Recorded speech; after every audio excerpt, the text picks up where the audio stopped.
በዛሬው ቪዲዮአችን ነስር የሚከሰትባቸውን ምክንያቶች ሲከሰት ምን ማድረግ አለብን፣ ህክምናስ የሚፈልገው መቼ ነው የሚለውን አብረን እናያለን። እስከ መጨረሻው ተከታተሉ።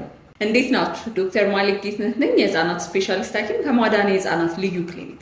ብዙውን ጊዜ ልጆች ላይ ነስር የሚከሰተው ከፊተኛው የአፍንጫቸው ክፍል ሲሆን አብዛኛውን ጊዜ ምክንያቶቹ አፍንጫቸውን መጎርጎር ወይም መነካካት ካለ፣ ጉንፋን፣ የሳይነስ ኢንፌክሽን ወይም ደግሞ አለርጂ ሲኖራቸው በሚከሰት የአፍንጫ መቆጣት፣ ለጭስ ወይም ለደረቅ አየር ሲጋለጡ በሚኖር የአፍንጫ መቆጣት፣ እንዲሁም ባዕድ ነገሮችን ለምሳሌ ልክ እንደ ሽምብራ፣ ቆሎ፣ ጥጥ፣ ሶፍት የመሳሰሉትን ልጆች አፍንጫቸው ውስጥ ወጥተው ከቆየ ነስር ሊያመጣባቸው ይችላል። አንዳንድ ጊዜ ግን የነስር ምክንያቶች ከባድና ቶሎ ህክምና የሚፈልጉ ሊሆኑ ይችላሉ።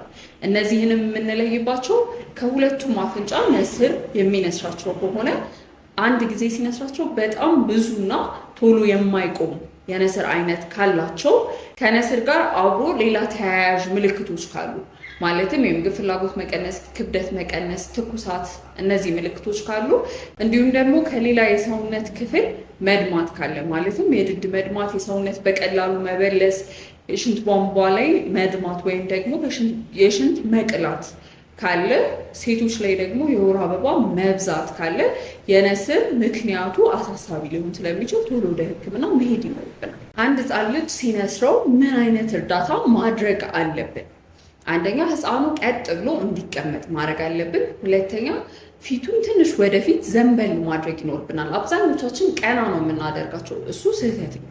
ፊታቸውን ወደፊት ዘንበል አድርገን አፍንጫቸውን እስከ 10 ደቂቃ ድረስ በደንብ ቆንጥጠን መያዝ ይኖርብናል። ሶስተኛው በአፍንጫ ላይ ቀዝቃዛ ወይም በረዶ ነገርን ጫን ብለን መያዝና ማቆየት ያግዛቸዋል።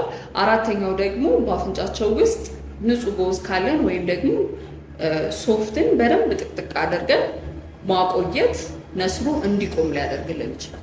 እነዚህ ነገሮች አድርገን ነስር የማይቆም ከሆነ ግን ቶሎ ወደ ህክምና መሄድ ይኖርብናል። ቶሎ የሚነስራቸው ልጆች ካሉንስ ለመከላከል ምን ነገሮችን ብናደርግ ጥሩ ነው?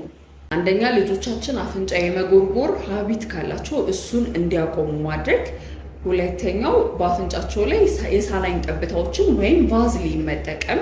ሶስተኛው አየሩ ደረቅና ቀዝቃዛ በሚሆንበት ጊዜ በቤታችን ውስጥ ሂዩሚዲፋየር መጠቀም።